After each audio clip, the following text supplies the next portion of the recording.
Hello friends, রক্তের activity চ্যানেলে তোমাদের সবাইকে স্বাগত। আশা করছি তোমরা সবাই খুব ভালো আছো। আজকে আমি হাঁসের ডিমের একটি রেসিপি শেয়ার করব। আশা করি তোমাদের সবার ভালো লাগবে। এই হাঁসের ডিমের রেসিপিটা বানানোর জন্য আমি এখানে 4টে হাঁসের ডিম নিয়েছি। ডিমগুলিকে সেদ্ধ করা আছে আর খোসাটা ছাড়িয়ে ডিমের গাগুলিকে একটু চিড়ে নিয়েছি। আর আছে 2টি মিডিয়াম সাইজের আলুগুলিকেও টুকরো টুকরো করে কেটে নিয়েছি।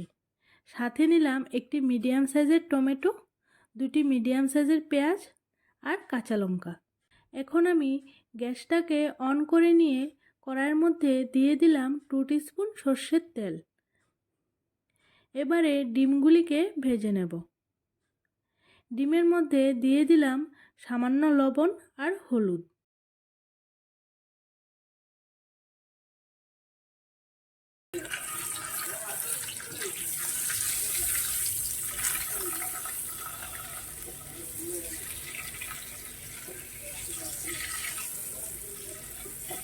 ডিমগুলি ভাজা হয়ে গেছে, তুলে নিচ্ছি।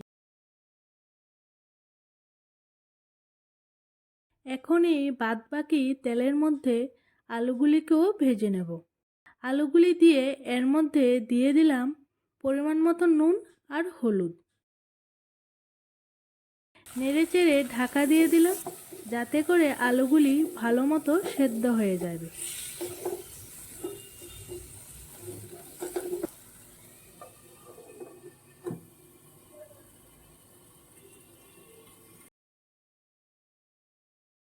দেখো, আলুগুলি সেদ্ধ হয়ে গেছে আর হালকা একটা বাদামি রঙও চলে এসেছে।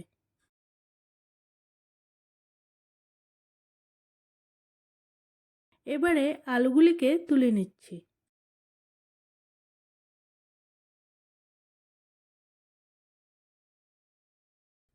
কড়াইতে আবারও সামান্য তেল দিয়ে দিলাম। তেল গরম হয়ে যাওয়ার পর এর মধ্যে দিয়ে দিলাম কুচানো পেঁয়াজ। পেঁয়াজটা ভাজা হয়ে গেছে।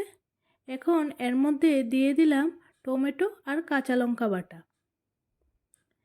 সাথে দিচ্ছি 1 টিস্পুন জিরে গুঁড়ো, 1 টিস্পুন ধনে গুঁড়ো, হাফ টিস্পুন লাল লঙ্কার গুঁড়ো। এখন সমস্ত মশলাগুলি কষিয়ে নেব। মশলাটা হাফ কষানো হয়ে গেছে।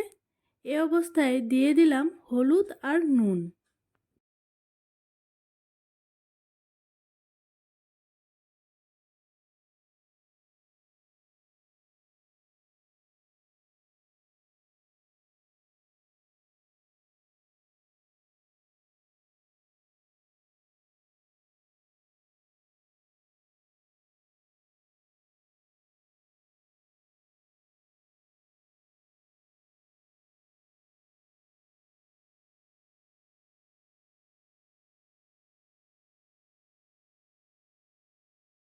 দেখো, মশলা থেকে তেল ছেড়ে আসছে, তার মানে মশলাটা কষানো হয়ে গেছে আর খুব সুন্দর একটা গন্ধও বেরিয়েছে।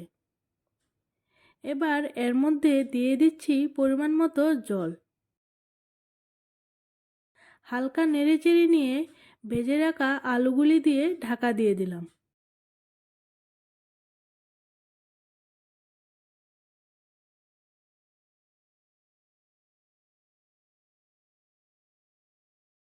এদিকে ঝোলটাও ফুটতে শুরু করেছে। এখন ডিমগুলি দিয়ে আবারও 2 মিনিট মতো ফুটিয়ে নেব।